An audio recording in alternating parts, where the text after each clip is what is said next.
মোমের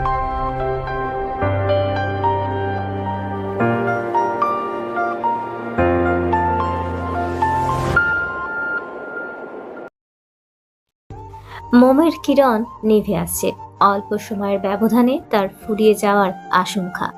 কক্ষ জুড়ে টিমটিমে আলোর কান্তি, বাইরে শক্তিশালী বেগে ঠিকরে পড়া এক একটি প্রকাণ্ড বজ্রপাত, সানসেট ছোঁয়া বৃষ্টির ঝুপঝাপ কলতানের রিনঝিন শব্দ, সাথে নেত্র সম্মুখে 4-5 জন অজ্ঞাত মুখোশধারী যুবকের লম্বা কদমের পয়চারী। পুষ্পিতার শীর্ণ হৃদয় ভয় জড়সড়, শুকনো দেহ সাদা দেওয়ালে লেপ্টে, দেওয়াল ফুঁড়ে নিজেকে আড়াল করার একটু বাঁচিয়ে নেওয়ার ব্যর্থ প্রচেষ্টা। তার চোরা অথচ সচেতন চাহনি বারংবার ঘুরে আসছে ওই অচেনা পুরুষগুলো হতে। আগের থেকেও দ্বিগুণ আতঙ্কে কুপোকাত পুষ্পিতা। সাফিনের কেটে পিস করার হুমকিটায় তার গতর এখনো কাট। এতক্ষণে এইটুকু বুঝতে পেরেছে ছেলেগুলোর টার্গেট ছিল মিথিলা, যেখানে ভুল বশত তুলে আনা হয়েছে তাকে। কিন্তু এবার বুঝি ওকে বলি হতে হবে। পুষ্পিতা চোখ বুঝে আরো একবার প্রার্থনা করলো, দরকার পড়লে আমায় মেরে ফেলুক আল্লাহ, শুধু সম্মানের যেন হাত না দেয়। শাফিন তীব্র, মিরাজ মুশফিক ক্রমাগত তার নাকের ডগায় এলোমেলো হাঁটছে। এক একজনের ভাবভঙ্গি চিন্তিত, উৎকণ্ঠিত। দ্বিতীয় তলার এই ফ্ল্যাটে ঘর মোট 4টি। বসার ঘরে কাজী সাহেব বন্দি, বাকি সবার ঘরে একটিতে নাহিদ। তার কান্নাকাটি বহাল তখনও। মিথিলাকে পাওয়ার একটুখানি আশা এমন নিদারুণ ভাবে চুরমার হয়ে যাওয়ার হাহাকারে কণ্ঠনানী মত্ত। পুষ্পিতার মায়া হয় সেই কান্নায়, মুখ বিবরের সংকীর্ণতা পারে। আবুটা এমন না করলেই পারতো না। ওকে তো জোর করে বিয়ে দেওয়া হয়নি। খালুজান নিজেই তার সামনে দাঁড়িয়ে প্রশ্ন করেছিলেন কাউকে পছন্দ কিনা। আবু নির্দ্বিধায় জানিয়েছিল না। তবে এই ছেলে এলো কোত্থেকে? এমন করুণ কান্না হাহুতাস তো মিথ্যে হতে পারে না। কাউকে হারানোর শোকে এমন আহাজারি তো মিথ্যে হতে পারে না। কাউকে হারানোর শোকে উনি নিশ্চয়ই মন থেকে ভালোবাসতেন। পুষ্পিতা উদ্বিগ্ন বক্ষে দীর্ঘশ্বাস টানল, ফের চাইল বাকিদের দিকে। মাত্রাধিক ভয়ে একটু আগে জ্ঞান হারিয়েছিল। চেতনা ফিরলে হাত পায়ের বাঁধন খুঁজে পায়নি, তবে বাধা স্থান চিনচিন করছে যন্ত্রণায়। দাগ পড়েছে হয়তো, কি নির্মম ভাবে বেড়েছে আল্লাহ মালুম। সাথে ওরাও চুপচাপ, সেই থেকে শুধু পায়চারি করছে। কেউ কোনো প্রশ্ন তো করছেই না। এতেই শঙ্কা আশঙ্কা ছুঁয়ে যাচ্ছে পুষ্পিতার। এই নির্বাক থাকায় যে দানবীয় ঝড়ের পূর্বাভাস, দলবদ্ধ পরিকল্পনা সাজিয়ে কি হামলা করবে ওর ওপর? এতক্ষণে তো তার অক্ষত থাকার কথা না। কি করতে চাইছে ওরা? পুষ্পিতার মানুষপটে হঠাৎই নেকড়ের রূপে ধরা দিল 5 জন। এক সে রক্তে মাংসের মানুষ, আর চারপাশে ঘুরছে এই হৃষ্টপুষ্ট হিংস্র নেকড়ের দল। আইটাই বেঁধে একটা সময় ঝাঁপিয়ে আসবে গায়ে, নিষ্ঠুরভাবে ছিঁড়ে খুঁড়ে খাবে। পুষ্পিতার গলা শুকিয়ে যায় ভেবে, মাথা চক্কর কাটে দুর্বলতায়। একটু পানির জন্য গলবিলটা ছটফটায় খুব। বিধি বাম, চেয়েও নেওয়ার সাহসটুকু হয় না। এদিকে বিপাকে পড়েছে তীব্র, চিন্তায় তার মস্তিষ্কের শিরা লাফাচ্ছে।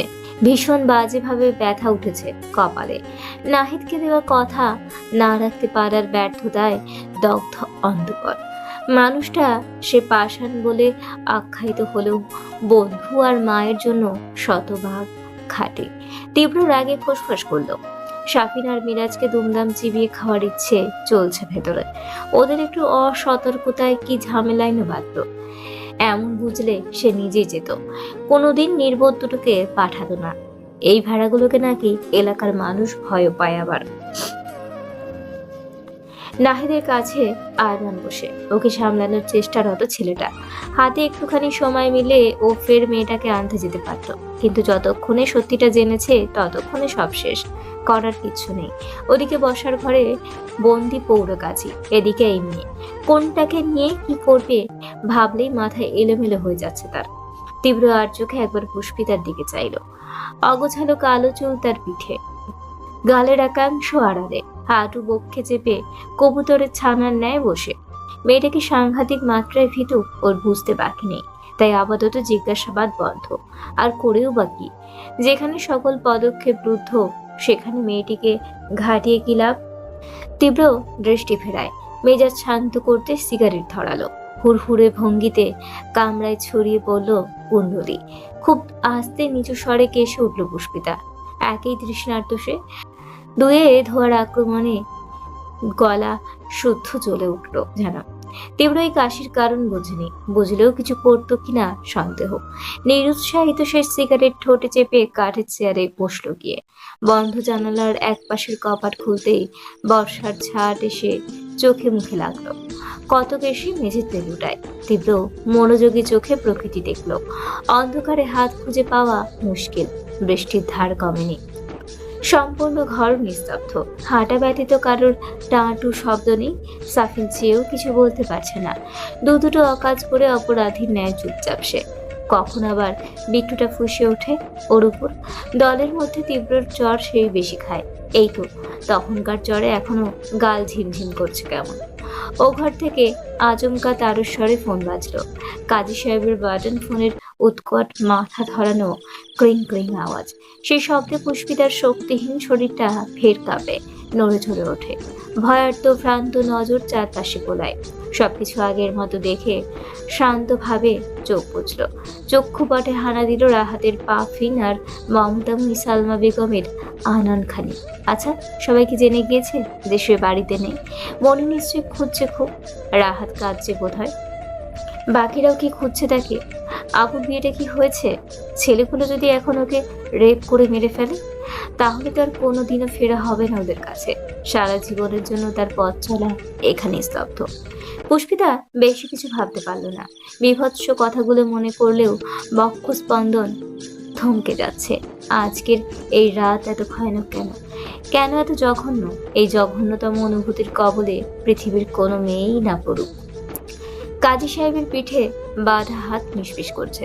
ডানে বামে কাঁধ হচ্ছেন, মোচড়াচ্ছেন ভীষণ। ফোনটা লাগাতার বাজছে তখন। নিশ্চয়ই তাকে ফিরতে না দেখে বাড়ি থেকে কল করেছে। তিনি শরীরটা বেশ কিছুক্ষণ নাড়ানাড়ি করলেন। কোনোভাবেই পকেট অবধি পৌঁছতে পারলেন না। শেষে উপাহীন হয়ে নরম গলায় হাত ছুঁড়লেন। বলছি, বাবারা কেউ একটু এদিকে আসবেন? ডাক শুনে ওরা হাঁটা থামালো। মুশফিক কটমট করে বলল, এই বুড়োটা তো আচ্ছা জ্বালাচ্ছে। দেখ তো ডাকছে কেন? মুশফিক গটগটিয়ে এ ঘরে এলো। খ্যাক করে বলল, কি হয়েছে কি? ভদ্রলোক মিনমিন করে বললেন, আমার ফোনটা বাজছে। তো কি নাচবো? তিনি অনুরোধ করলেন। না মানে একটু রিসিভ করে দিন না। মনে হয় আমার বউ ফোন করেছে। আসলে এরকম রাত করে কোথাও থাকিনি তো। মুশফিক ফোঁস করে উঠল, শালা, একে নিজেই বউ নেই, দুয়ে মাথা গরম, আর এই বুইরা আছে তার রঙ্গ নিয়ে। একটু রিসিভ করে দিন না বাবা, না হলে ও চিন্তা করবে। মুশফিক নাক ফুলিয়ে ফোন বের করলো পাঞ্জাবি হতে। কাজী সাহেব খুশি হয়েও হতে পারলেন না। চোখের সামনে খট করে লাইন কাটলো সে। রীতিমতো বাটন টিপে বন্ধ করে দিল। কাজী হতভম্ব হয়ে বললেন, এ কি? মুশফিক যুদ্ধজয়ী সৈনিকের ন্যায় বলল, এবার আর কেউ ডিস্টার্ব করবে না। এদিকে আমরাও চিন্তা করছি, ওদিকে তোর বউ করুক। দেশের প্রতিটি নাগরিকের সমান অধিকার, বুঝলি? কাজী সাহেব থতমত খেয়ে বললেন। হ্যাঁ? মুশফিক আর জবাব দিল না। হেলে দুলে ও ঘরে চলে গেল। ভদ্রলোক আহত ভঙ্গিতে বসে রইলেন সাথে সাথে চেয়ে থাকলেও কোলের উপর থাকা ছোট্ট খাট্ট ফোনটার পানে। সাফিন ক্ষণে ক্ষণে পুষ্পিতাকে দেখছে। ব্যাপারটা বুঝতে পেরে মেয়েটা সংকুচিত শরীর ভাঁজ হচ্ছে আরো। সাফির ভ্রু কুচকে কুচকে অনেক কিছু ভাবলো। জিভে ঠোঁট ভিজিয়ে আলগোছে তীব্রর কাছে গিয়ে দাঁড়ালো। তারপর আস্তে করে ডাকলো, বিট্টু। তীব্র জবাব তো দূর, তাকালো না। সে মুখ কালো করে বলল, এখনো রাগ করে আছিস? কি বলবি বল। থমথমে জবাব। সাফিন আরেকটু কাছে ঘেঁষে বলল, বলছিলাম যে ভুল করেছি সেটা তো আর শোধরানো যাবে না। আর এমনও নয় যে আমরা ওসব ইচ্ছে করে করেছি। এখন যা হচ্ছে সেটা একটা অন্যরকম রূপ দিলে হতো না? না মানে কাজে যখন আনা হলো বিয়ে পড়াতে, তখন ওনাকে খালি হাতে পাঠানো ঠিক হবে? তীব্র ফিরে চাইলো এবার। সরু নেত্র শুধালো, মানে? তাকানোর ধরন দেখে উসকুসের মাত্রা বেড়ে এলো সাফিনের। আমদামতে করে বলল, না, ভেবে দেখলাম যে এক ঘরে মেয়ে আছে, ও ঘরে কাজে আছে, আমরা তো বিষয়টাকে কাজে লাগাতেই পারি। ইঙ্গিত বুঝলো তীব্র, নিস্পৃহ কণ্ঠে বলল, নাহি যেভাবে ওর গার্লফ্রেন্ডের নাম ধরে কাছে, তোর মনে হয় এখন অন্য মেয়েকে বিয়ে করবে? সাফিন উদ্বেগ নিয়ে বলল। ওর কথা কে বলেছে? তাহলে সাফিন মাথা পেছন দিকে চুলকাতে চুলকাতে সলজ্জে জানালো, মেয়েটাকে আমার অনেক পছন্দ হয়েছে। মা তো কদিন ধরে পাত্রী দেখার কথা বলছিলেন। মানে এখন যখন সব হাতের নাগালে, বিয়েটা তো আমি করতেই পারি।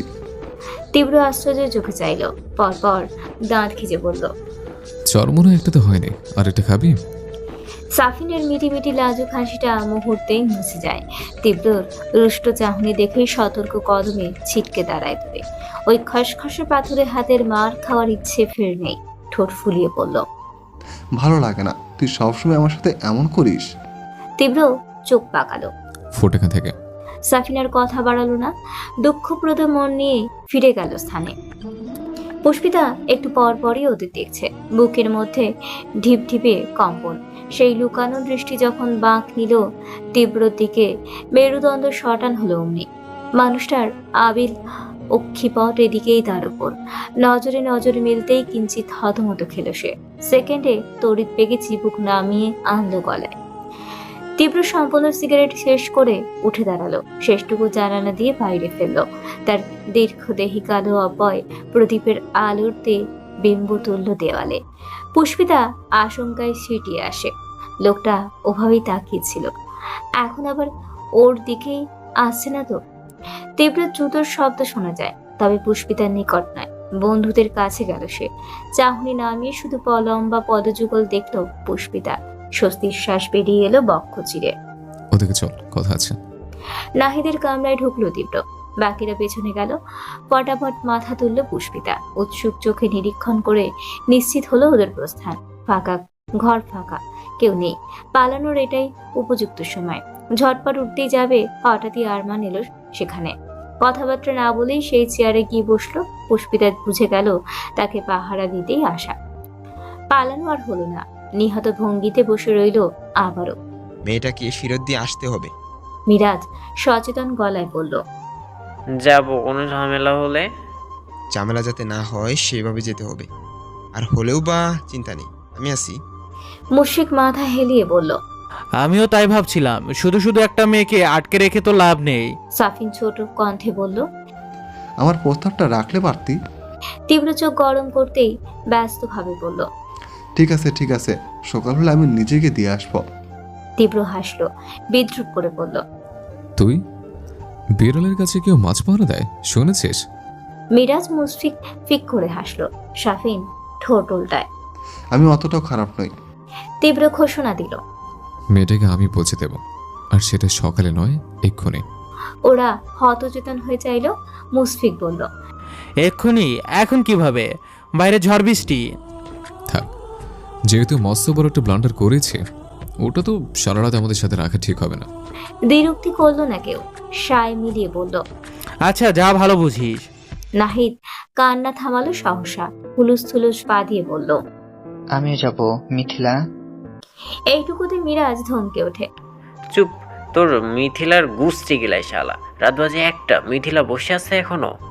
মুশফিক বলল, হ্যাঁ আছে তো, একবারই পায়েস নিয়ে আছে, ও গেলেই বলবে, নাও বাবু খাও।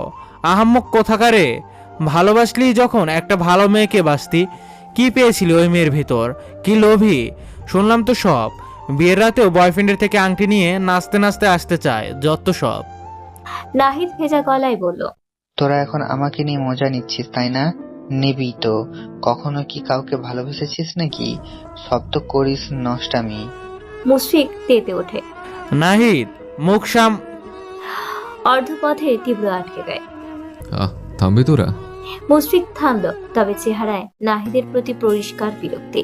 তীব্র বেরিয়ে আসে। আরমানের বাবা প্রবাসী, 2 দিন হলো মা বড় বোনের শ্বশুর বাড়ি বেড়াতে গিয়েছেন। ওকে শুধালো। তোদের বাড়িতে আপাতত ফাঁকা? হ্যাঁ। তাহলে ওকে। নাহিদকে ইশারা করে। 2 দিন তোর কাছে রাখ, এই অবস্থা ওকে একা ছাড়া ঠিক হবে না। আরমান মাথা দোলালো। আচ্ছা। ততক্ষণে নাহিদ ব্যতীত বাকি তিনজন কামরা এসে দাঁড়ালো। পুষ্পিতা গুটিসুটি মেরে থাকলেও কান সজাগ করে রেখেছে। তাকে নিয়ে কোনো পরিকল্পনা কিনা সেসবে নীরব গোয়েন্দাগিরি। অথচ বিফল সে। মুশফিকার নাহিদের উচ্চ বাচ্চার কলহ ব্যতীত কিছুই শোনেনি। তীব্র তাকালো ওর দিকে, কিছু বলতে গিয়েও থামলো। প্রহেলিকার ন্যায় অদ্ভুত দেখালো মুখশ্রী। তার বাক্য নিরসনের প্রবণতা দেখেই বন্ধুরা উৎসুক চেয়ে থাকে, বিশেষ করে সাফিন। তার দৃষ্টি সন্দিহান, চেহারা হিসেব কষার প্রবল প্রতাপ। তীব্রের প্রশস্ত বক্ষপাত ক্ষুদ্র প্রশ্বাসে ওঠানামা করলো। পরপর স্বভাব সুলভ রুক্ষ গলায় বলল, তোকে বাড়িতে পৌঁছে দেওয়া হবে, নেমে আয়। পুষ্পিতা থমকে চমকে মাথা তুলল। অত্যধিক বিস্ময়ে বিমূঢ় হয়ে চেয়ে রইল মুখের দিকে। কৃষ্ণকায় নেত্রদয়ের বিস্মিত দৃষ্টি ভেতরটা কেমন অঙ্গারের ন্যায় জ্বালিয়ে দেয় তীব্রর। খুব দ্রুত চোখ সরায় সে। শুধু পুষ্পিতা নয়, আরো 4 জোড়া চোখ নিষ্পদ হলো তৎক্ষণাৎ। সাফিন, মিরাজ, মুশফিক, আরমান হতবাক, বিভ্রান্ত। অমন নজরকুলির তীব্রর অস্বস্তি বাড়ায়। ঘাড় বাঁকায় সে, কপাল কুঁচকে পড়ে। এভাবে কি দেখছিস? নড়ে উঠল ওরা, চোখে মুখে বিহ্বল ছাপ ধরে রেখে একসাথেই একবার ডানে একবার বামে মাথা নাড়ল। তীব্র দৃষ্টি সরাতেই ফোঁস করে শ্বাস ফেলল সবাই। একে অপরকে দেখল, সমস্বরে ব্যথিত আওড়ালো, এখনো তুই? তীব্রর এইটুকু আয়ুষ্কালীন ইতিহাসে তুমি শব্দটি বিরল। আপনির তো কোনো জায়গায় নেই, তাও আবার মেয়েদের বেলায়। একমাত্র বয়স্ক নারী ব্যতীত এই সম্মানীয় সম্বোধন তার জিভ থেকে খসে না। স্কুল, কলেজ, ভার্সিটি সব জায়গাতেই তীব্র অত্যধিক ডান পিঠে আর বাম ছিল। ক্লাসে যেত কম, কামাই করত খুব। আহামরি ছাত্র ছিল না তো কখনোই। মারামারি তার দৈনিক রুটিন। নিয়ম মাফিক পড়াশোনা না করলেও নিয়ম করে ওইটুকু করত। সাথে চূড়ান্ত খচ্চুরের স্বভাব। মেয়েরা ভয়ে কথা বলা তো দূর, পাশও মারাতো না। তীব্র যেদিন ক্লাসে ঢুকবে সেদিন হেড অফিসে মুখ দেখানো বাধ্যতামূলক, যেন সপ্তাহে অন্তত একটা দিন হলেও জামশেদ তালুকদারদের প্রতিষ্ঠান প্রাঙ্গণে হাজিরা দিতে হতো। ভদ্রলোক তখনও মন্ত্রিত্ব পাননি, তবে রাজনীতিতে বেশ দাপুটে নেতা ছিলেন। তার টাকার গরম, ক্ষমতার গরমে কর্তৃপক্ষ কথাবার্তায় বিষয়টা মিটমাট করত, কিন্তু তীব্রকে দমানো দুঃসাধ্য। 19 থেকে 20 ঘটলেই তার হাতাহাতি শুরু। সে সেবার ফ্রেশার হয়ে ভার্সিটিতে পা রাখলো। র্যাক দিতে আসা সিনিয়র ছেলের সঙ্গে ঝামেলা বাঁধে। তর্কের এক পর্যায়ে তীব্র খেই হারিয়ে ঘুষি মারল নাকে। সকলকে ভরকে দিয়ে ছেলে মাঠেই জ্ঞান হারালো তাতে। সেই থেকে তীব্রকে র্যাক দেওয়ার নামে ভুলে গেল বাকিরা। সুতনু তাকে লাইন মারা তো দূর থেকে হেঁটে গেলেও মেয়েরা তাকায় না উঠে। ভার্সিটি জুড়ে নাম ছড়ালো মারকুটে বিট্টু। ধীরে ধীরে তার স্বভাবের মিরাজ ওদের সঙ্গে আলাপ হলো, বন্ধুত্ব বাড়ল। যদিও সাফিনের সঙ্গে সখ্যতা কলেজ থেকে। তাদের প্রত্যেকের পছন্দসই বরাদ্দে করতে পেরেছিল, সেখানে কারোর বসার নিষেধ। ডিপার্টমেন্টের টপ ছেলেটাও জায়গা পেত না সেখানে। কেউ বসলে তীব্ররা ক্লাসে ঢোকা মাত্রই বেঞ্চে হুলুস থুলুস বাঁধিয়ে পাকা করত। তীব্র মনে মনে হাসতো তখন। এই যে সবাই ওকে আতঙ্ক হিসেবে নেয়, এই যেন ভীষণ মজার। মেয়েদের মধ্যাকার ভীতি সে, এটাও মজার। তীব্র পুরো দস্তুর স্ফূর্ত চিত্তে উপভোগ করতো সেসব। মেয়েদের সঙ্গে তার আলাপের ঘটনা দুষ্প্রাপ্য। একেবারে করে গুণে সঠিক সংখ্যা বলে দেওয়া যাবে। যতটুকু কথা বলে তাতে না তা ভদ্রতা থাকে, না সভ্যতা। তামাটে ঠোঁটের ডগায় সর্বদা তুই তোকারির হাজিরা। বন্ধুরা এতদিন অভ্যস্ত ছিল এসবে, কিন্তু পুষ্পিতার ব্যাপারটা নিয়ে ছোট মনে একটু আশা বেঁধেছিল আজ। তীব্র যেভাবে চেয়েছিল ওর দিকে, তারা ধরেই নিয়েছিল মেয়েটিকে বন্ধুর মনে ধরেছে। অথচ সে একই রকম খড়খড়ে ব্যবহার দেখে হতাশ তারা। ভাবি পাওয়ার অলিক প্রত্যাশায় বেঁধে থাকা বুকটা ভেঙে খান খান হলো নিমিষেই। সাফিন পল্লব ঝাপটালো। তীব্র চেয়ে থাকা আবার বিয়ের কথা শুনে চোটপাট করায় সে মোটামুটি নিশ্চিত হয়েছিল ওর মনে প্রেমের ঘন্টা বেজেছে। কিন্তু এটা কি হলো? আশ্চর্য, এ অতীব আশ্চর্য। এত সুন্দর মেয়ে দেখেও যার মন গলল না, তাকে এখন প্রিন্সেস ডায়নানি দিতে হবে। মনক্ষুণ্ণ তারা দীর্ঘশ্বাস ফেলল। অমন তাল গাছের মতো দাঁড়িয়ে দেখেই তীব্র সজোরে ঝাড়ি মারল। তোরা চোখের সামনে থেকে চড়বি? যাচ্ছে যাচ্ছে। বলেই চটপটে কদমে ঘর ছাড়লো চারজন। নিরাশ বেশে এসে বসলো কাজীর পাশে। তীব্র গম্ভীর নয়, কঠোর, চুপচাপ নয়, রূঢ়। হয় না যারা ভালো কথা বললেও ধমকের ন্যায় শোনায়, বাচনভঙ্গি শ্রুতিকটু, নম্রতা ঠিক আয়ত্ত নেই। পুষ্পিতার অক্ষিপুটে অবিশ্বাস, ভরসা হচ্ছে না কান দুটোকে। সত্যি শুনছে তো? লোকটাকে বাড়ি দিয়ে আসার কথা বললো। এমনও হয় ভুলবশত তুলে আনলেও হাতে একটা জলজান্ত মেয়ে পেয়েও কে ছেড়ে দেয়? তার ফ্যালফ্যালে চাহনি তীব্রর মনে ধরল না, রুষ্ট হয়ে পড়ল। হ্যাঁ মেয়ে, নামতে বললাম তো। কথাটা উঁচু কণ্ঠে বলায় পুষ্পিতা নড়ে চড়ে ওঠে। প্রকাণ্ড বাজ বৃক্ষ চূড়ায় ঠিকরে পড়লে যেমন ঝাঁকুনি দেয় প্রকৃতি, অনুরূপ কম্পিত হয় শরীর। তীব্র বলেই হাঁটা ধরল। পুষ্পিতার নরম চরণ টেন না পেয়ে ফিরে চাইল আবারও। সে ঠায় বসে, চোখে মুখে পরিচ্ছন্ন অস্বস্তি। তীব্র চটে গেল নিমিষে। এই মেয়ে এত অবাধ্য। কান খাটো, একটা কথা আর কতবার বলতে হবে? কিচেনে যাওয়ার এতগুলো ছেলের মধ্যে রাত কাটাতে চাইলে আমার কিন্তু আপত্তি নেই। পুষ্পিতার নিচু মস্তক ঈষৎ উঁচু হয়, চেহারায় অপ্রতিভের স্পষ্ট চিহ্ন। বেশ অনেকটা সময় নিয়ে মিহি কণ্ঠে বলল, আমার ওড়নাটা। বীতস্পৃহায় কুঁচকে থাকা হৃদয় মসৃণ হলো তীব্র। পুষ্পিতার এতক্ষণ অমন ভাঁজ হয়ে বসার অর্থ বুঝল, তবে বিশেষ প্রভাব পড়েনি মাথায়। এই একই রকম শক্ত গলায় বলল, সেটা কি আমার জানার কথা? আর ওনা দিয়ে কি হবে? যেভাবে আছিস সেভাবে আয়। পুষ্পিতা অসহায় চোখে চাইল। আজ অব্দি ঘরের বাইরে ঘোমটা ব্যতীত পা না রাখা মেয়ে ওড়না ছাড়া কিভাবে যাবে? জ্ঞান হারানো দশায় গায়ে ওড়না ছিল না ভাবলেই তো মূর্ছা যাচ্ছে কুণ্ঠায়। সেখানে সজ্ঞানে না না, এ অসম্ভব। সে রা না করে বসে রইল। একটা গুন্ডা কি আর এসব বুঝবে? তীব্র রাগ তুঙ্গে উঠল। চেতে একাকার হয়ে কিছু বলতে গিয়েও কি ভেবে থামলো, আশেপাশে চাইলো। টানা হ্যাচড়াই এই মেয়ের ওড়না কোথায় পড়েছে সে কিভাবে জানবে? ওদিকে হাতে সময় কম। কেউ বুঝে ওঠার আগেই মেয়েটাকে রেখে আসতে পারলে বাঁচে। উপায়ন্তর না পেয়ে ফোঁস করে নিঃশ্বাস ফেলল। ক্ষিপ্ত ভঙ্গিতে গায়ের শার্ট খুলে পুষ্পিতার দিকে ছুড়ে মারল। তারপর পুষ্পিতা ভরকে ওঠে। তীব্র তর্জনী তুলে আদেশ ছুড়ল, এটা পড়ে 2 মিনিট আসছে। পুষ্পিতা হক চুকিয়ে চেয়ে রইল তার গমন পথে। শার্টখানা ছোড়ার তাপে মেঝেতে পড়ে রয়েছে। সেদিকে বিভ্রান্ত লোচনে দেখলো একবার।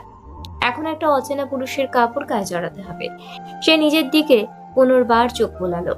সহায়হীনদের সকল পরিস্থিতি এমন প্রতিকূল কেন হয়? চুলগুলো আর একটু লম্বা হলেই তো দুপাশে ছড়িয়ে রাখা যেত।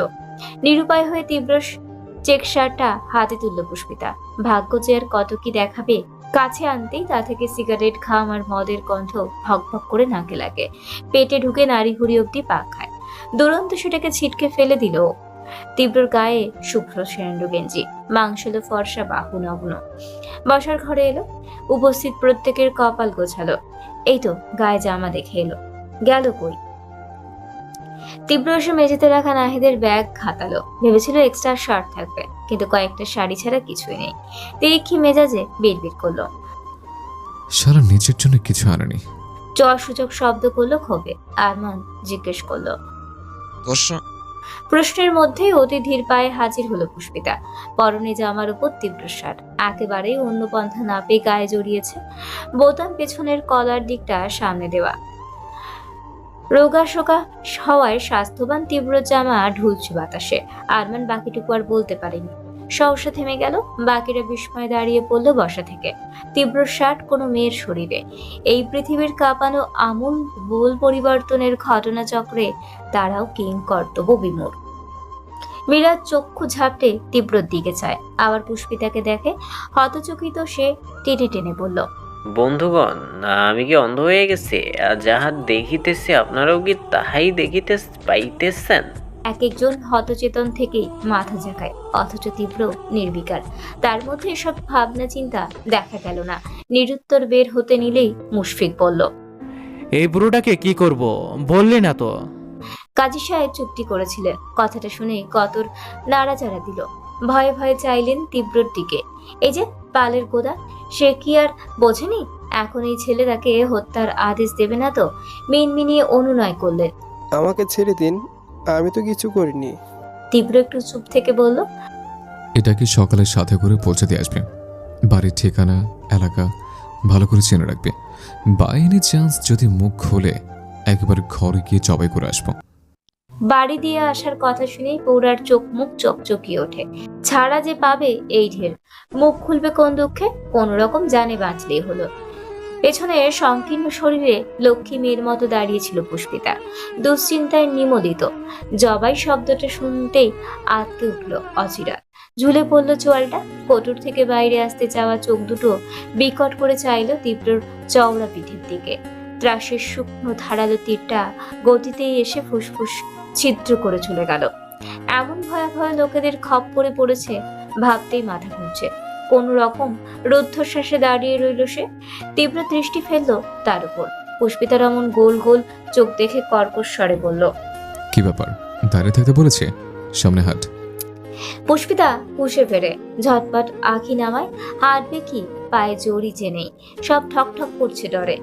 কোন রকম বিবশ কদমে সামনে চলল সে। তীব্র পেছনে আসছে, স্পষ্ট তার পদধ্বনি, অথচ পুষ্পিতা এগোতেই পারছে না।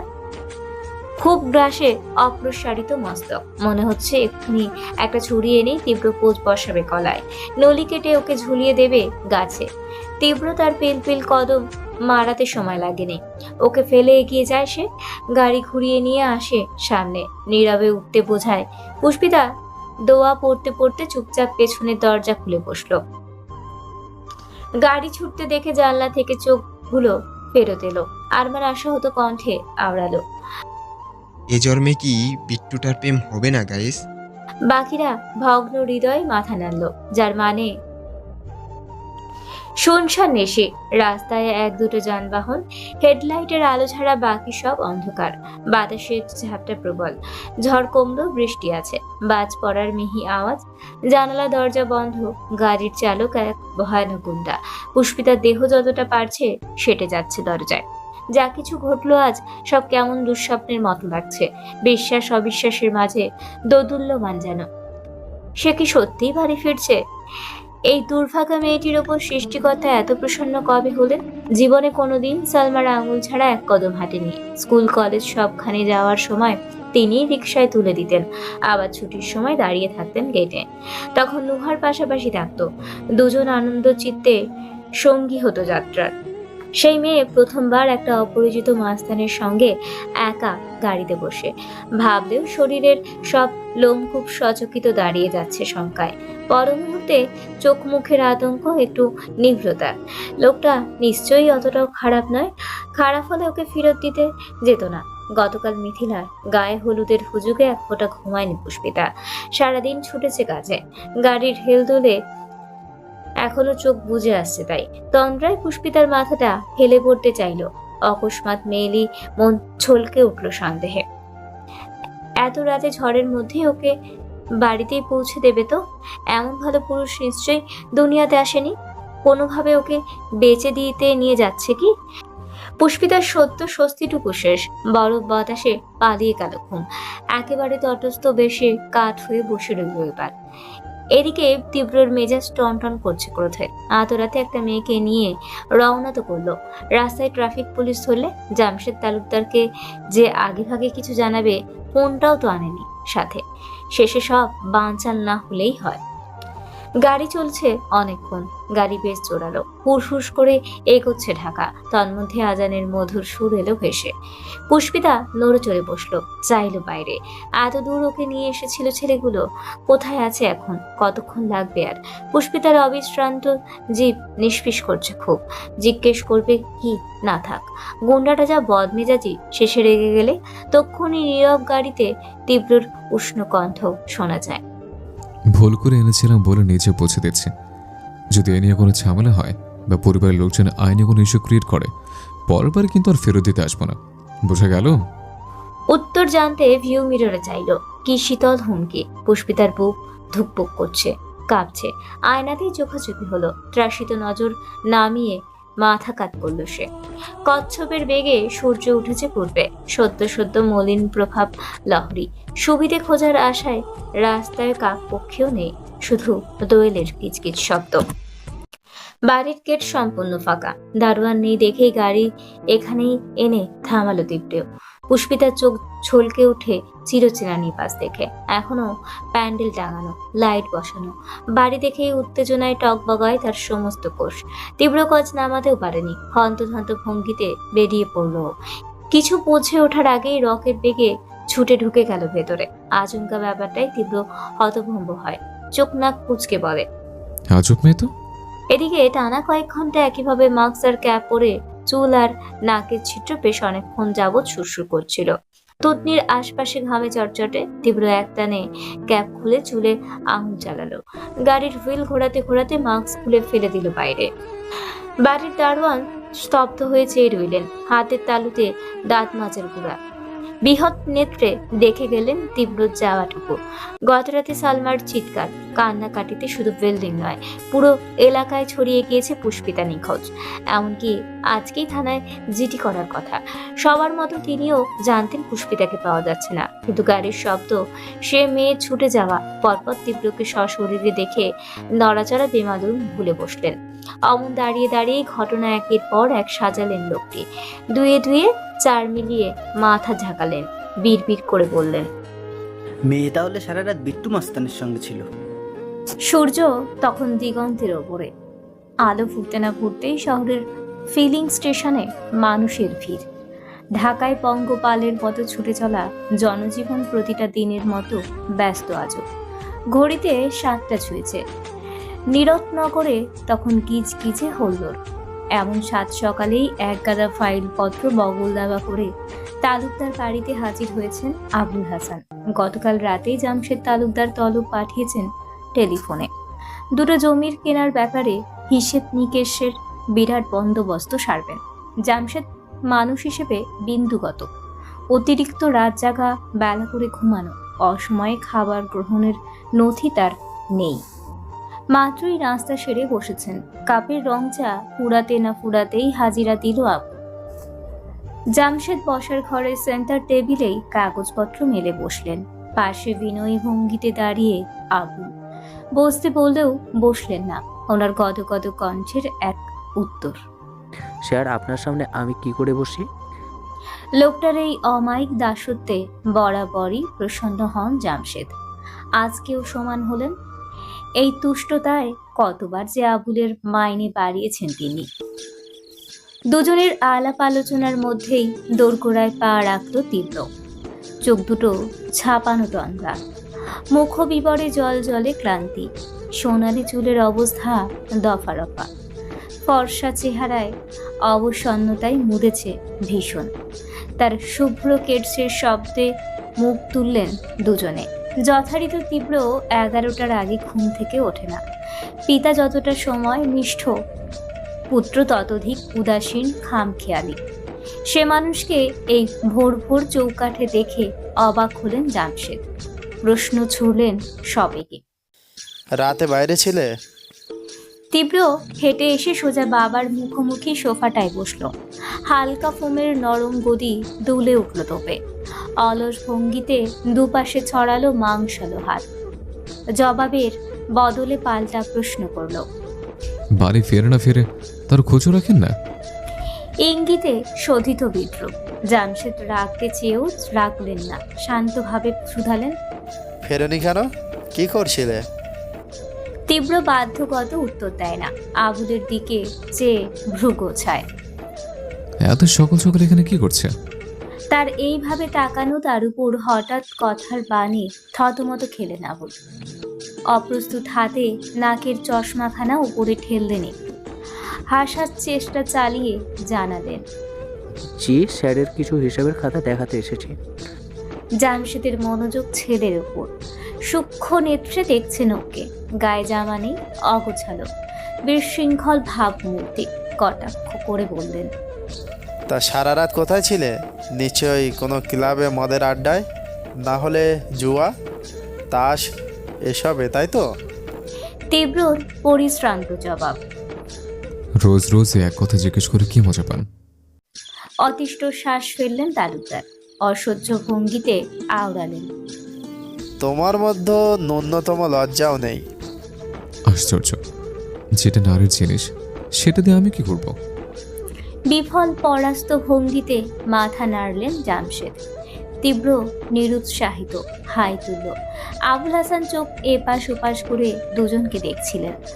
জামশেদ ছেলের কাছে প্রতিবারের মতো আজও পরাজিত। ওনার মন জেতার আরেকটি অনবদ্য সুযোগ লুফে নিতে নিষ্পিস করে ওঠে জিভটা। বিস্তর হেসে রোয়েশ হয়ে বললেন, বলছিলাম কি, আসলে স্যার আপনি হলেন এই দেশের স্বরাষ্ট্রমন্ত্রীর একমাত্র ছেলে। আপনি যদি রাত বিরাতে এইভাবে বাইরে থাকেন, স্যারের তো একটু অসুবিধে হয়, তাই না? তীব্র সদ্য চোখ বুজেছিল। পঙ্কিল অক্ষি ঝট করে চাইল এইবার। স্থূল কণ্ঠে হুঙ্কার ছুড়ল, এই মন্ত্রীর চামচা, কথা কম। ওদিন আমার ভুলে গেছিস? আবুলের হাসি মুছে যায়। অযাচিত অপমানে মুখশ্রী থমথমে হয়ে আসে।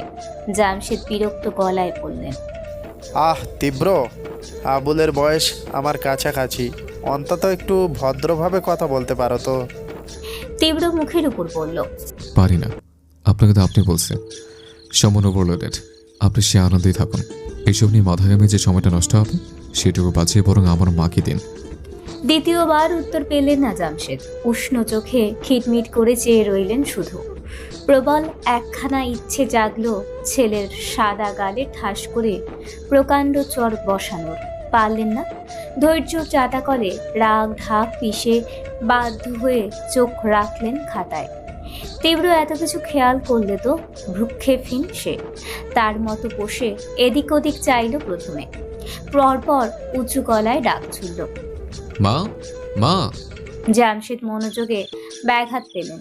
ধীর স্থির জবাব দিলেন, তোমার মা রান্নাঘরে। এত জোরে না চিল্লিয়ে কাছে গিয়ে কথা বলো। এই সকালবেলা মা রান্না করে কেন? চোখ তুললেন তিনি। আবুলের জন্য নাস্তার ব্যবস্থা করেছে। তীব্র কপাল কুঁচকে বলল, বাড়িতে এতগুলো কাজের লোক থাকতে আপনার চামচার জন্য আমার মা নাস্তা বানাবে কেন? আবুল অদৃশ্য দাঁত খিঁচলেন। বারবার চামচা শব্দটা গায়ে আগুন ঢেলে দিচ্ছে। পরপরই হঠাৎ এক অলীক কল্পনায় গুলিয়ে ফেললেন নিজেকে। টেবিলের ওপর রাখা চায়ের খালি কাঁচের কাপটা উঠিয়েই তীব্রর মাথায় ভেঙেছেন তিনি। গলগল করে রক্ত বের হয়েছে। আর্তনাদ করে সোফাতেই লুটিয়ে পড়েছে তীব্র। আবুল বিজয়ের উল্লাসে ঐশাচিক হাসলেন। আকস্মিক মুখ থুবড়ে পড়লেন বাস্তবে। এইরকম অক্ষত তীব্রকে দেখেই মুখটা চুপসে গেল। আবার বিদিষ্ট চেহারায় খেয়ে গেল চরম হতাশা। জামশেদ বললেন, এটা আবার কেমন কথা? আবুল আমার কর্মচারী হলেও বাড়ির গেস্ট, তার আপ্যায়ন আছে না? তীব্র কাঁদ উচায়। থাকবে না কেন? কিন্তু গেস্ট আপনার, আপনি আপ্যায়ন করুন না। মাকে খাটাচ্ছেন কেন? বয়স হচ্ছে তার, এখন অন্তত তাকে রেখে দেওয়া উচিত। জামশেদ আশ্চর্য হয়ে বললেন, অদ্ভুত তো, তুমি এমনভাবে বলছো যেন আমি তোমার মাকে নিয়ে কি না কি করাই। শুধু তো এক কাপ পথিমধ্যে লুৎফার ছটফটে স্বর ভেসে এলো। কথায় বিঘ্ন ঘটায় জামশেদ থেমে গেলেন। লুৎফা উদ্বিগ্ন কদমে এগিয়ে এলেন ছেলের নিকট। কণ্ঠ মোলায়েম, কখন এলি বাপ? রাতে ফিরবি না, একবার জানাবি তো কতক্ষণ বসেছিলাম আমি। তীব্রর নীরের চোখ মুখ শিথিল হলো। হাস্যহীন নরম কণ্ঠে জানালো, কতবার তো বলেছি মা, রাত 1টা বাজলে আর অপেক্ষা করবে না, তো বসে থাকো কেন? মায়ের মন, তুই ওসব বুঝবি না। তীব্র ব্যর্থ শ্বাস টানে। লুৎফা হাত দিয়ে ওর অমসৃণ চুলগুলো যত্ন সমেত গুছিয়ে দিলেন। জামশেদের গায়ের রং শ্যামলা গোছের। তীব্র পেয়েছে মায়ের মতন, তবে চোখ দুটো ভিন্ন। জন্মের পর গায়ের রং আর নেত্রমণির দরুন আত্মীয় স্বজন সবাই খ্রিস্টান বিদেশি বলতো ওকে। কাড়াকাড়ি পড়তো কোলে নেওয়ার। লুৎফার জীবনের সমস্ত অপূর্ণতা এই শুভ্র মুখটা দেখলে খুঁজে যায়। মাথায় নিরন্তর বোলানো হাতটা তীব্র মুঠ করে ধরল। চোখ তুলে মৃদু হাসল একটু। এই বিরাটা ভূমিতে এই একটি নারী তার সবটা জুড়ে। লুৎফার হঠাৎ খেয়াল পড়ল ছেলের গায়ের দিকে। জিজ্ঞেস করলেন, তোর জামা কোথায় আব্বা? জামশেদ কাজে ব্যস্ত। সাদা পাতায় ছোপ ছোপ কালিতে পুরোপুরি ডুবে গিয়েছেন। মা ছেলেতে আহামরি মনোনিবেশী নন। তীব্র নিজের দিকে চাইল এইবার। গতকাল রাতে ঘটা সমস্ত ঘটনা ছবির মতন হানা দিল চোখে। সর্বপ্রথম ভাসল পুষ্পিতার শোভিত সুন্দর মুখটা। ঢিলে ঢালা শার্টটা পরে নত মাথায় ধীরজ পায়ে তার পেছনে এসে দাঁড়ানো সেই চলমান চিত্র। একটু থেমে সময় নিয়ে বলল, পুরনো হয়ে গেছে, ফেলে দিয়েছে। উত্তরের সঙ্গে উঠেও দাঁড়ালো সহসা। বেশিক্ষণ মায়ের সামনে থাকলে প্রশ্নবাণ ছুটবে নিশ্চিত। প্রসঙ্গ পাল্টাতে আবুলকে দেখিয়ে শুধালো, ওর জন্য কফি বানিয়েছো না? দ্বিতীয়বারের মতো থতমত খায় আবুল, নড়ে চড়ে ওঠে। তীব্রর বারবার তার দিকে আঙুল তাক করা আর হুটহাট তাকানোয় অপ্রভিত হয়ে পড়েছেন। লুৎফা মাথা দোলালে তীব্র ফটাফট বলল, ওটা আমার রুমে পাঠাও, আর সাথে খাবার দিও, মাথা ধরেছে, খেয়ে ঘুমাবো। জামশেদ চোখ নাক কোচকালেন অমনি। কিছু বলার আগে তীব্র সামনে দিয়ে নিরুদ্বেগ হেঁটে যায়। আবুলের চেহারায় অন্ধকার নামল। মনে মনে এই মানহানির যথাযথ প্রতিশোধ স্পর্ধায় টকবগালো রক্তকণা। লুৎফা দ্বিধার দ্বন্দ্বে পড়লেন, ভীত দৃষ্টি স্বামীর দিকে। কি করবেন না করবেন, কার কথা শুনবেন, আবার ঝামেলা হবে কি না, এইসব নিয়ে মহা চিন্তিত। তীব্র কয়েক সিঁড়ি উঠে থামলো, ঘাড় বাঁকালো মায়ের দিকে, সুদৃঢ় কণ্ঠে বলল, ওনার দিকে তাকাচ্ছ কেন? হোম মিনিস্টারের কাছে নিশ্চয় ছিল গুরুত্ব সবচেয়ে বেশি। জামশেদ চোখ বুজে ঠোঁট ফুলিয়ে শ্বাস ফেললেন। তীব্র মজা পেয়ে গেল, মিটিমিটি হেসে রওনা করলো কামরায়। লুৎফা ঠায় দাঁড়িয়ে দেখে তিনি বললেন, এখনো দাঁড়িয়ে আছো কেন? তোমার হীরের টুকরো ছেলের হুকুম শোনোনি? যাও, যা বলেছে পাঠাও, আর আবুলের নাস্তাটাও রোকেয়াকে দিতে বলো। আবুল ভেতরে ভেতরে ফুঁসলেন, এই অসম্মানের পর এই নাস্তা তার গলা দিয়ে নামবে? কিন্তু জামশেদের মুখের ওপর না বলতে পারবেন না। তীব্রর প্রতি এক বুক দাউ দাউ করা জ্বলন্তের ক্ষোভ গিলে চুপচাপ স্তম্ভ সেজে রইলেন। মনের সবটুকু রাগ মেটালেন ভবিষ্যতে কোনো ফুরসত পাওয়ার আশায়। পুষ্পিতার ধীর স্থির কদম চঞ্চল আজ, স্নিগ্ধ আদলে ফুরফুরে দ্রুতি, অস্থির চপল ভঙ্গিতে সিঁড়ি বেয়ে উঠছে সে। বক্ষে তোলপাড়, মনে আনন্দধ্বনির রমরমে গীতালি। কত রাত পরেও কাছের মানুষগুলোর নিকট আবারও ফিরতে পারবে ভাবেনি। আরও একবার চোখ ভরে দেখবে সবাইকে, তাও বোঝেনি। মনি, রাহাত, নুহা সবাই চমকে যাবে না ওকে দেখে?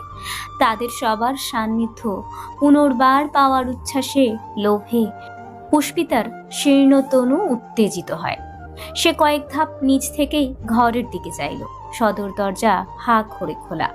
বসার ঘরে কিচকিচে মানুষ দেখা যায়, সকলের মুখ চিন্তিত মলিন। কেউ সোফায় বসে, কেউ মেঝেতে। পুষ্পিতার নজর শুরুতেই বর্তালো থমথমে চেহারার খোরশেদুলের উপর। ভীষণ অনিচ্ছায় থম মেরে বসে তিনি। ওর নিখোঁজ হওয়া রাহাত, সালমার কান্নাকাটিতেও একটি মানুষও রাতে চোখ বোঝেননি।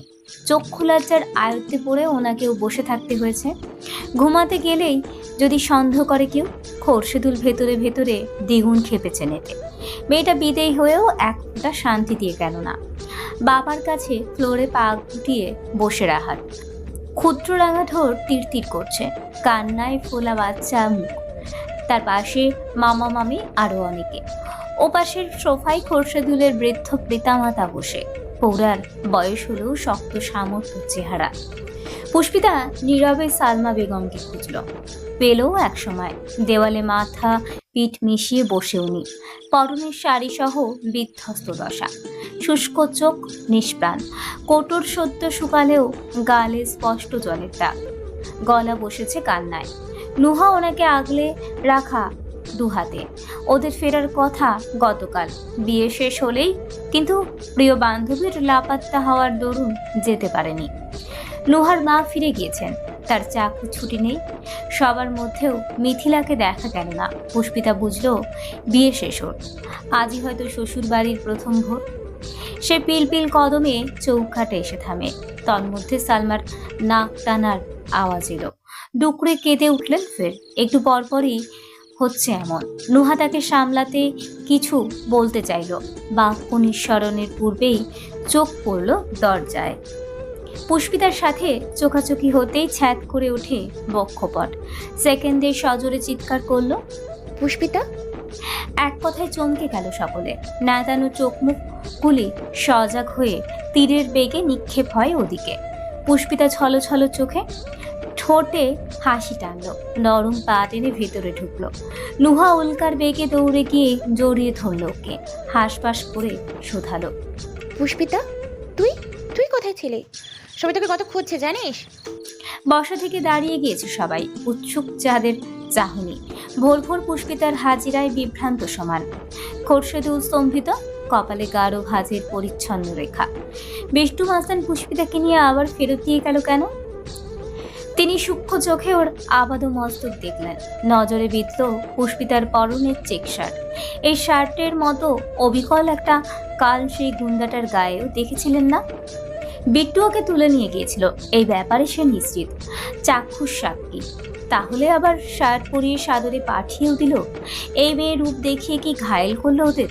এমনও তো হয় নাকি কোনো রঙ্গ শুরু হয়েছে দুজনের? পুষ্পিতার দাগহীন নিখুঁত মুখবিবর ভাবনায় ফেললো তাকে।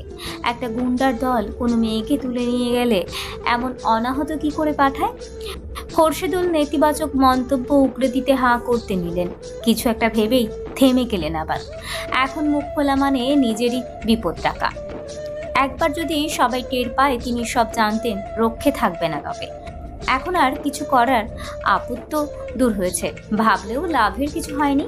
ফিরে যখন এসেছে সেই আগের মতোই দাঁত চেপে হজম করতে হবে এটাকে। সালমা বেগম কিছুক্ষণ হতবাক চেয়ে রইলেন, অবিশ্বাস্য লোচন তার। পুষ্পিতা সত্যি ফিরেছে। মাথায় ঢুকতেই ত্রস্ত এলোমেলো শাড়িখানা গুছিয়ে দাঁড়ালেন। রাহাত চোখ মুছল সবেগে। স্বাস্থ্যবান গদরটা দৌড়ে গিয়েই আঁকড়ে ধরল বোনের কোমর। পুষ্পিতা অশ্রু সজল চোখে চাইল, মুচকি হেসে মাথা নামিয়ে রাহাতের মাথায় চুমু খেল। এর মধ্যেই সালমা হন্তদন্ত ভঙ্গিতে এসে জাপটে ধরলেন ওকে। শক্ত হস্তে বুকের সঙ্গে মিশিয়ে রাখলেন কিয়ৎক্ষণ। কণ্ঠনালী উত্তেজনায় কম্পিত, ছটফটিয়ে বললেন, কোথায় ছিলি মা? কোথায় চলে গিয়েছিলি? বলে যাবি তো মনিকে? তোকে দেখতে না পেয়ে আমার কি অবস্থা হয়েছিল জানিস? পুষ্পিতা চোখ বুজে শ্বাস টানে। প্রখর তৃপ্তিতে অনুভব করে মনির গা থেকে ছুটে আসা ওই মাতৃত্বের সুগন্ধ।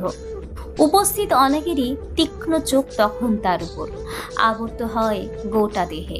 বাইরে রাত পার করা একটি জোয়ান মেয়ের শরীরের অস্বাভাবিক চিহ্ন টোকাতে ব্যস্ত যাদের শকুনে দৃষ্টি। সালমা বেগম কাঁদছেন। সারা রাত আতঙ্কে থরথর করা বুকটা প্রশান্তিতে নিভেছে। তবে এই কান্নার খুশি ওকে ফেরত পাওয়ার আনন্দের। চোখের জলে পুষ্পিতার কপাল ভেজে সরে এসে সযত্নে অশ্রু মোছায় সে। নিশ্চিন্ত করতে বলে, আমি ঠিক আছি মনি, আর কেঁদো না। রাহাতের নিষ্পাপ বায়না, ছোট বউ আমাকে ছেড়ে এভাবে আর যাবে না তো? পুষ্পিতা হেসে মাথা নাড়ল, বলল, কোথায় যাব? তোমরা ছাড়া আর কে আছে আমার? খোরশেদুলের সঙ্গে আরও একটি চেহারার সমান বৃতৃষ্ণা, শার্ট ছুঁই ছুঁই বৃদ্ধা আলিয়া বেগম। বোনের মেয়ের ওপর ছেলের বউয়ের এই আহাম্মরি আহ্লাদ দেখলেই তার কাঁপিত্তি চলে। চোখ নাক কুচকে দম ফেললেন উনি, টেনে টেনে শুধালেন, তা মাইয়া আইসিলা কই রাইতে? কার বাড়িতে? এতক্ষণ নিশ্চিত থাকা পুষ্পিতার বুক কাঁপল অচিরাত। সবাই উত্তরের আশায় চেয়ে ওর দিকে। অতগুলো প্রশ্নবৃদ্ধ দৃষ্টিতে পুষ্পিতার সত্তা গুলিয়ে ফেলল। ঢোক গিলল শঙ্কায়। কি বলবে এখন? কি উত্তর দেবে? একেতে ছেলেগুলো মেহরবানি করে ওকে দিয়ে গিয়েছে, একটাও নখও স্পর্শ করেনি ওর। দুয়ে গাড়িতে বসে তীব্র ছোড়া সেই সরাসরি হুমকি। তাছাড়া সত্যিটা বললে যদি কেউ বিশ্বাস না করে, হিতে বিপরীত হয়। পুষ্পিতার হৃৎপিণ্ড ছলাৎ ছলাৎ করছে। প্রাতের শীতল বায়ুতেও ঘামাচ্ছে ওর কপাল। ওর চুপ থাকায় বৃদ্ধার সন্দেহ বাড়ল। শক্ত গলায় তাগাদা দিলেন, কি ব্যাপার, মুখে কথা নাই কেন? কই গেছিলা কইলা? নাগর টাগর? সালমার আন্দাজ আছে শাশুড়ির কথাবার্তার ধরন। মহিলার মুখে লাগাম নেই। কথা সম্পূর্ণ করার আগেই কেড়ে নিলেন তিনি। আম্মা, মেয়েটা তো মাত্র ফিরল, আর আপনি জেরা করতে শুরু করে দিলেন। এসব কি পরে শোনা যাবে না? খোরশেদুলের পিতা চোখ দিয়ে স্ত্রীকে চুপ থাকতে বোঝালেন। আলেয়া মুখ বাঁকালেন, তবে ফিরতেই কথা বাড়ালেন না। খোরশেদুল সন্তপর্ণে সূচক শব্দ করল। এই সুযোগে যদি আসল কথা ফাঁস হতো তবেই তো জমতো ব্যাপারটা। জিজ্ঞাসাবাদ স্থগিত হওয়ায় স্বস্তি পেল পুষ্পিতা। ভয়ে জমাট পক্ষপট ওঠানামা করল। সালমা ওর মাথায় একপাশে হাত বোলালেন, মোলায়েম গলায় বললেন, মুখটা কি শুকিয়েছে, চল খাবার দেই, আয়। নুহা বলল, যা। পুষ্পিতা ঘাড় হেলায়। এই অশিলায় প্রসঙ্গ চাপা পড়ে যদি। মনির পেছনে এক কদম ফেলতেই দৌড়ের বাইরে থেকে কেউ বললেন, দাঁড়ান ভাবি, দাঁড়ান, খাওয়াবেন তো, এত তাড়া কিসের? কণ্ঠের উৎসের দিকে দৃষ্টিগুলো ঘুরে যায়। তত্র থামলেন দুজনে। এই গোটা বিল্ডিং এর মালিক মামুন শাহ, তার স্ত্রী ডলি বেগম আর দারোয়ান হাকিম এসেছেন। ডলি বেগম নুহাকে বললেন, একটু জায়গা দেবে, ভেতরে যাব। সে ভদ্র মেয়ের মতো এক পাশ হয়ে দাঁড়ালো। হাকিম বাইরে রইলেও স্বামী সহ ভেতরে ঢুকলেন তিনি। প্রথমে চোখ দিয়ে সম্পূর্ণ আগা মাথা মাপলেন পুষ্পিতার। ওষ্ঠপুটে চতুরের ন্যায় চকচকে হাসি, কোটর ভর্তি প্রহসন। সালমার দিকে চেয়ে বললেন, তা ভাবি, কাল তো খুব কান্নাকাটি করলেন মেয়ের জন্য, অবশেষে সে ফিরল তাহলে? হ্যাঁ ভাবি, আল্লাহ রহম করেছেন। ডলি বেগম উপর নিচ মাথা ঝাঁকালেন, বললেন, বেশ বেশ। সিঁড়ি দিয়ে উঠতে উঠতে কানে এলো, কে যেন জিজ্ঞেস করছিল পুষ্পিতা কোথায় ছিল রাতে, কিন্তু ওর কোনো পাল্টা উত্তর শুনলাম না। অবশ্য যেখানে ছিল সেটা তো আর বলার মতো জায়গা নয়। লজ্জা শরমের একটা বালাই আছে না, কি তাই তো পুষ্পিতা? পুষ্পিতা বুঝতে না পেরে প্রশ্ন নিয়ে চাইল। বুক ধুকপুক করছে গতিতে। অজানা আশঙ্কার সুনামি উত্তাল তুলেছে যেন। উপস্থিত সকলের দৃষ্টি জিজ্ঞাসু। সালমা বললেন, ঠিক বুঝলাম না ভাবি। মামুন শাহ একটা কাঠের চেয়ার খালি দেখে বসলেন। বেশিক্ষণ দাঁড়ালে তার পায়ের ব্যথা বাড়ে। ডলি বেগম সাজানো গোছানো শব্দে বললেন, জি, বোঝাতেই তো দোতলা থেকে চারতলায় আসা। আসলে পুষ্পিতা কোথায় ছিল রাতে তা ও জীবনেও বলবে কিনা সন্দেহ। তাই ভাবলাম আমি বরং আপনাদের জানিয়ে যাই। মানুষ হিসেবে উপকার করার দায়িত্ব তো আছে, বলুন। কথাগুলো সবার দিকে চেয়ে চেয়ে বললেন তিনি। পুষ্পিতার নিঃশ্বাস ঘন হয়ে আসছে, বুকের কম্পন জোরালো। কি বলবেন তিনি, কি শোনাবেন? ডলি বেগম ওর ব্যগ্র উতলা চোখের দিকে চেয়ে দৃঢ়তার সহিত ঘোষণা করলেন, পুষ্পিতা কাল সারা রাত এলাকার মাস্তান বিট্টুর সাথে ছিল। রক্ত ছলকে ওঠে পুষ্পিতার। নিভু স্পন্দিত নেত্র যুগল হকচকায়। হতবিহবল আওড়ালো, বিট্টু মাস্তান? খোরশেদুলের চোখ দুটি জলজল করে ওঠে। এটাই তো বলার জন্য পেটটা উসকুস করছিল খুব। এবার তোর কি হবে পুষ্পিতা? পরপর ভ্রু বাঁকালেন। এসব কথা ওনারা কি করে জানলেন? এখানে তো তখন কেউ ছিল না। আলিয়া বেগম কোচকানো ললাট আরো কুচকে বললেন, বিট্টুটা কেডা? খোরশেদের ওই স্যারা কেডা? দারোয়ান বাইরে থেকে আগ বাড়িয়ে জবাব দেন, মাস্তান খালা, নামকরা গুন্ডা। এমন কোনো খারাপ কাজ নেই যা করে না। পৌরা ভ্রু কপালে তুললেন, হা হুতাশ করে বললেন, ও আল্লাহ, গুন্ডা? একটা গুন্ডার লগে কিনা এই মাইয়া রাত কাটাইয়া আইলো? রাত কাটানো কথার যথার্থ ইঙ্গিত বুঝতে সময় লাগনি পুষ্পিতার। বজ্রাহতের ন্যায় নিষ্প্রভ হয়ে পড়ল তার আখিদ্বয়। বিট্টু মাস্তার নামটা তার পরিচিত, সঙ্গে অপছন্দের। অথচ ওদের সঙ্গেই ছিল কাল ওই বেলাই চোখী কর্কশ ছেলেটা। সেই বুঝি বিট্টু? বাকিগুলো তার উগ্র সাঙ্গপাঙ্গ। কিন্তু এখন অব্দি যা বিশেষণ শুনেছে ওদের, তাতে তোর ওরা খারাপ জঘন্য গোছের ছেলে পেলে। ইফটিজিংয়ে অমন পটু লোকগুলো ওকে একা পেয়েও ছাড়লো কেন তবে? আর সব জেনে শুনেও বিট্টু মাস্তানের বন্ধুর সঙ্গে মিথিলাই বা সম্পর্কে জড়াবে কেন? মস্তিষ্কের প্রতিটা শিরা দপদপিয়ে উঠল। প্রশ্ন অনেক, কিন্তু উত্তর নেই। তার চুপ থাকাই যেন রাস্তা দেখালেন সকলকে। ডলি বেগম ফোড়ন কেটে বললেন, তবে কি আর বানিয়ে বলছি খালাম্মা, এই তো পুষ্পিতা সামনেই দাঁড়িয়ে। আমি ভুল বলছি কিনা ওকে জিজ্ঞাসা করুন না হয়। নুহা নামটা জানে, উত্তরাতে বিট্টু মাস্তান চর্চিত, তবে দেখেনি কখনো।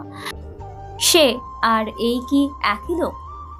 এদিকে স্তম্ভের ন্যায় হাঁ করে রইল রাহাত। ছোট্ট মাথার আশেপাশের মন্ত্রের ন্যায় বাজছে বিট্টু নাম। পুষ্পিতা নিচু কণ্ঠে বলল, আন্টি, আমার মনে হয় আপনার কোথাও ভুল হচ্ছে। ডলি বেগম খুব অবাক হলেন, এমন ভাবে বললেন, ভুল আমার?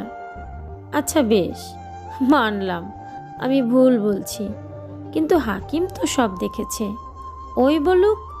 কি হাকিম ভাই, কি দেখেছেন বলুন সবাইকে। হাকিম একটু কেশে স্পষ্ট গলায় বললেন, জি, আমি নিজের চোখে দেখেছি। একটু আগেই বিট্টু গুন্ডা গাড়ি করে আপনাদের মেয়েকে নামিয়ে দিয়ে গিয়েছে। আরেক দফা বিস্ময়ের শব্দযুক্ত বাজ পড়ল ঘটনায়। পুষ্পিতার সবটা এলোমেলো লাগছে। শুনলেন তো, এবার নিশ্চয় আমার ভুল ধরা হবে না।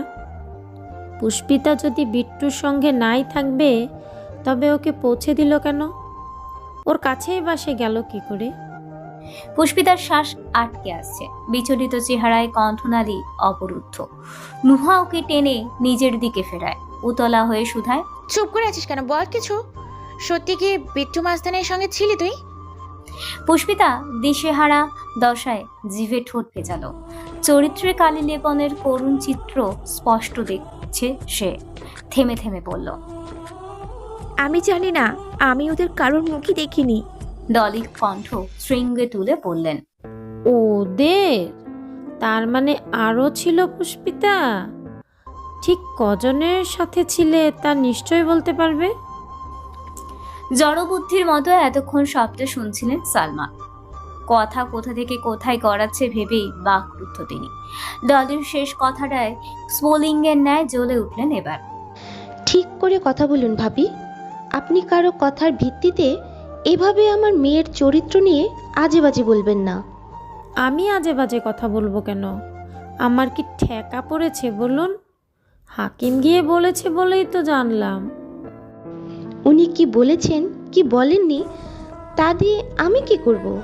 চোখের দেখা সবসময় ঠিক হয় তাও কিন্তু না। নিশ্চুপ মাহমুদ শাহ মুখ খুললেন এবার, ভদ্রভাবে বললেন, দেখুন আপা, শুধু এই এলাকা না, আশেপাশে যে কোনো এলাকার বিট্টু মাস্তানকে সবাই এক ডাকেছেন। বাচ্চা কাচ্চা ওর চেহারা হুবহু বর্ণনা দিতে পারবে। সেখানে হাকিম আমার বাড়িতে ডিউটি করছে আজকে 20 বছর। ওর ভুল হবে এই যুক্তিটা হাস্যকর লাগছে না? হাকিম সউদ্যোগে বললেন, ভুল তো হয়নি স্যার। নিজের বাপের মুখ চিনতে ভুল করলেও বিট্টু মুস্তানের নামটা ভুল হবে না। আমি যা দেখেছি ঠিক দেখেছি। বিশ্বাস নহলে আপনারা মেয়েটাকেই জিজ্ঞেস করুন না। পুষ্পিতা মাথা নত করে দাঁড়িয়ে, তার চোখ ছাপানো সমুদ্র, যেন যে কোনো সময় ভাসিয়ে নেবে পৃথিবী। সালমা তৎপর ওর দিকে চাইলেন। নীরব দেখে কণ্ঠ উঁচু করে বললেন, কি রে, চুপ করে আছিস কেন? শুনতে পাচ্ছিস না সবাই কি বলছে? তোকে বিট্টু মাস্তান দিয়ে গেছে এখানে? পুষ্পিতা টলমলো আঁখি তুলল, অসহায় কণ্ঠে বলল, আমি সত্যিই জানি না মনি, যে আমাকে দিয়ে গেল সে ওই গুন্ডাটা হলো। ডলি বেগম কথা হামলে নিলেন মাঝপথে। দিয়ে গেল? কে দিয়ে গেল শুনি?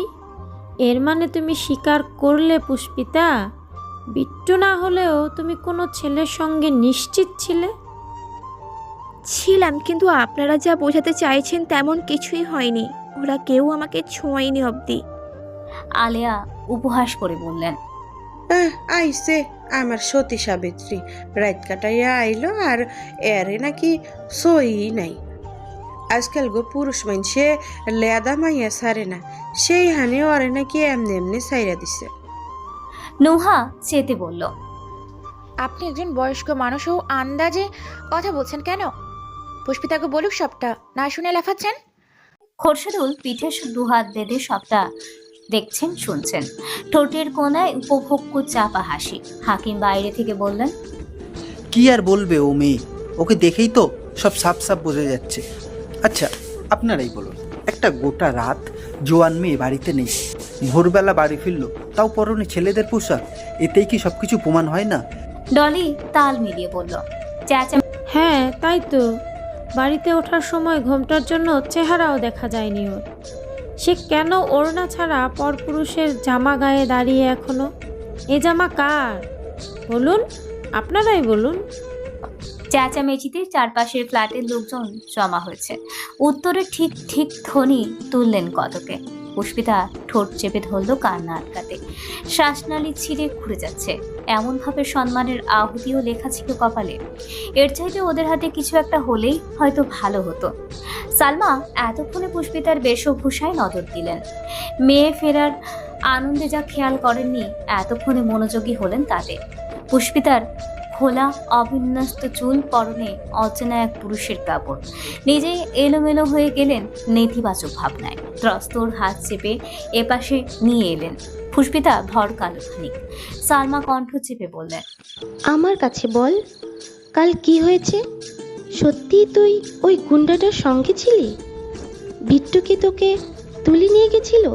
কি করেছে ওরা? কজন ছিল? জোর করেছে তোর সাথে?